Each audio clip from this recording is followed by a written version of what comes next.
1, 2, 3, 4, 5 shots deep. I'ma need a second. All this liquor got me second guessing, yeah.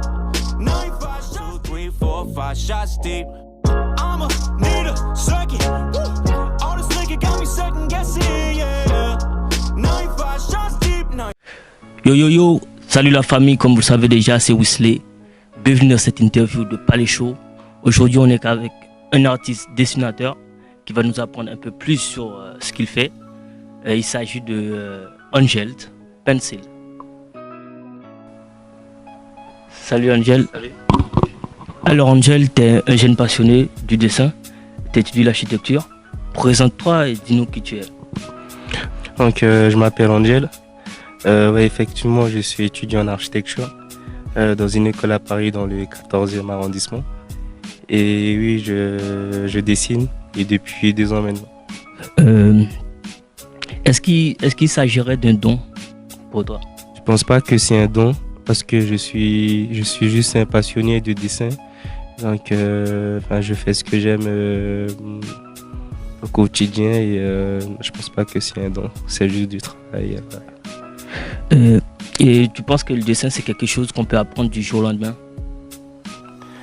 Je pense pas que c'est quelque chose qu'on apprend du jour au lendemain. Je pense que, comme je l'ai dit avant, il faut être passionné. Et lorsqu'on est passionné, lorsqu'on est passionné de quelque chose, on le fait avec le cœur. Et donc forcément, c'est plus facile par la suite. Parle-nous de la manière dont tu commences tes dessins et les matériels utilisés pour le réaliser. Donc moi, mes dessins sont principalement faits au crayon à papier et de plusieurs épaisseurs. Et lorsqu'on commence à dessiner, on choisit d'abord la technique qu'on va utiliser. Une fois qu'on a choisi la technique, on commence à penser au support qu'on va utiliser pour réaliser le dessin. Que ce soit une feuille épaisse ou autre. On doit déjà choisir le support. Tu m'as dit que tu es gaucher. Est-ce que ça te facilite dans tes dessins? Je ne pense pas que le fait que je sois gaucher, que ça change forcément quelque chose. Mais il y en a qui disent que les gauchers sont un peu doués parce qu'on connaît même au tennis, les gauchers ont une réputation. Mais moi je ne suis pas superstitieux du tout et je ne pense pas que c'est vrai. Pour toi, chaque dessin a une signification très précise? Si, il est évident que chaque dessin a une signification parce que quand on dessine quelque chose, c'est pour faire passer un message.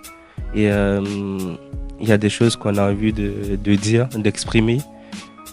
Il est peut-être difficile de dire avec des mots, mais avec un dessin, c'est toujours plus facile. Donc oui, en tant que dessinateur, lorsqu'on dessine, c'est pour faire passer un message et vraiment exprimer nos sentiments à travers ce dessin. Et à quel moment tu ressens le besoin de dessiner? Moi, je dessine, par exemple, pendant mes temps libres. Avec l'école, c'est pas évident. Mais comme je vous ai dit, par exemple, quand je dessine sur le moment, le dessin reflète souvent mes émotions. Par exemple, il y a des moments qu'on a peut-être envie de parler à quelqu'un. Si on ne le fait pas, on dessine. Et c'est un moyen c'est comme il y a des gens, ils écrivent pour faire passer leurs émotions. Et c'est pareil avec le dessin. Lorsqu'on dessine, c'est pour évacuer le stress, par exemple. Il y a des gens, ils écoutent de la musique, mais moi, je dessine. Tout simplement. D'accord. Et sur ta page d'Insta, tu es suivi par beaucoup de dessinateurs comme John R. Et il y a aussi Amli qui sont aussi très forts. Et c'est quoi ta particularité par rapport à eux? Donc tout d'abord, John R. et Amli, c'est des personnes que je respecte vraiment pour leur travail. Ils ont chacun leur technique respective. Par exemple, Amli, elle est plus elle utilise la peinture, elle le spatch un peu sur la feuille. Et c'est des gens c'est juste extraordinaire ce qu'ils font au quotidien. Donc forcément, les voir en fait faire ça avec passion et amour. Donc oui, je m'en inspire. C'est peut-être pas la même technique, mais ils font partie de ces gens qui me donnent envie de me surpasser en fait, parce que je respecte leur travail. Est-ce que artistes dessinateurs, c'est comme les artistes rap, par exemple? Est-ce qu'il existe des collaborations entre vous? Donc en fait, il doit sûrement exister des collaborations, mais moi, j'en ai jamais fait. Parce que jusqu'à maintenant, mon dessin, je l'ai fait que pour moi et uniquement pour moi. Après, j'ai eu des potes qui m'ont conseillé de chercher à rencontrer d'autres personnes parce que comme vous l'avez dit, c'est un milieu dans lequel ça plaît à tout le monde. Il y a des gens qui sont contents de savoir ce que vous faites. Et oui, donc forcément, il y a des collaborations, mais j'en ai jamais fait. Quelles sont tes influences et inspirations artistiques? Je m'inspire pas vraiment de quelqu'un. Après, quand j'ai commencé à dessiner, j'ai regardé des vidéos. Parce que quand même, faut chercher à voir ce qui se fait ailleurs pour éventuellement apporter des modifications ou pour se perfectionner. Mais j'ai pas forcément d'idole, on va dire. D'accord. Et tu dessines souvent autour d'un thème. Est-ce que les dessins sont de la pure imagination ou bien c'est des reproductions? En fait, la plupart quand j'ai commencé à dessiner, j'avais regardé pas mal de choses. Et je pense que quand on commence à dessiner, on se doit de regarder ce qui se fait et d'éventuellement reproduire ce que les autres font. Parce que c'est un peu comme la musique, il y a des styles de musique.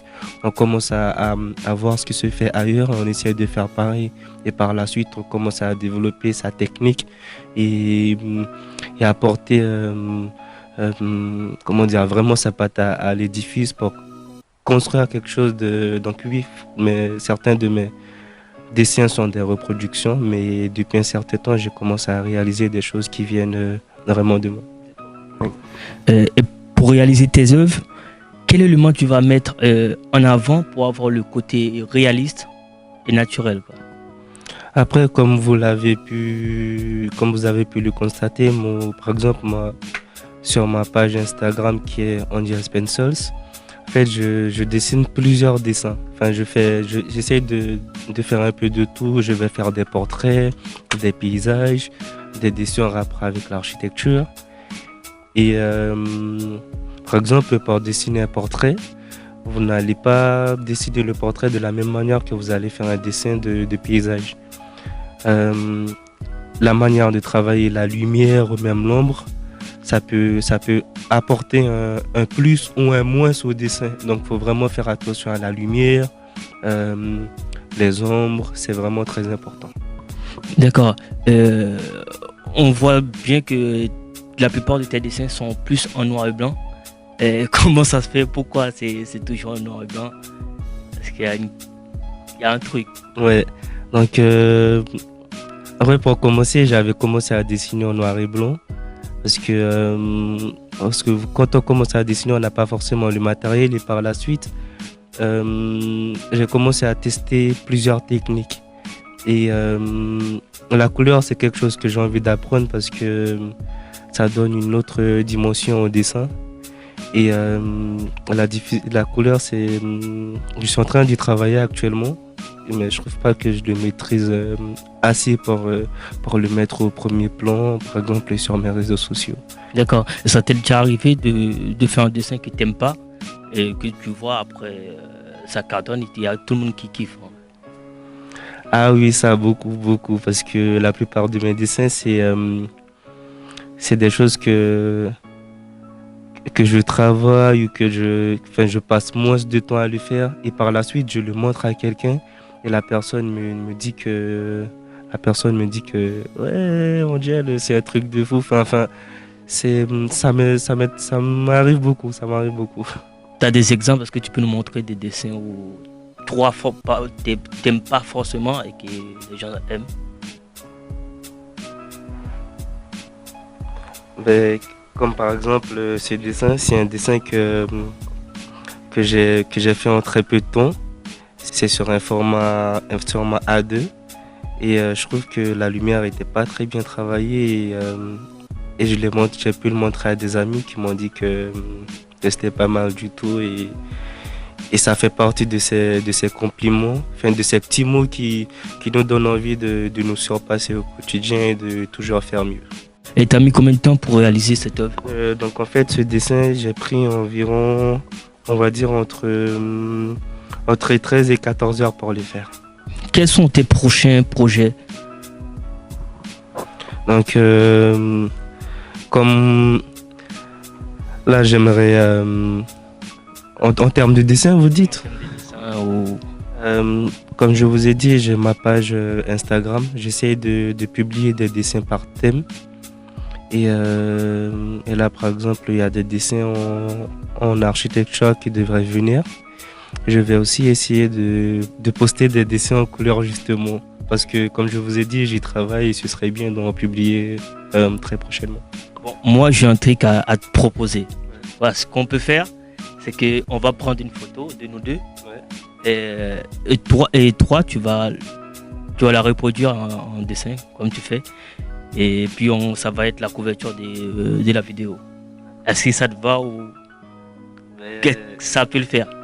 Ben écoutez, ce serait avec plaisir. Déjà, c'est un plaisir pour moi de passer dans l'émission. Et oui, ça pourrait être un kiff. Et on arrive à la fin de cette vidéo, de cette interview avec Angel. N'hésitez pas à vous lâcher dans les commentaires et suivez-le sur Insta. Voilà, on se dit à bientôt.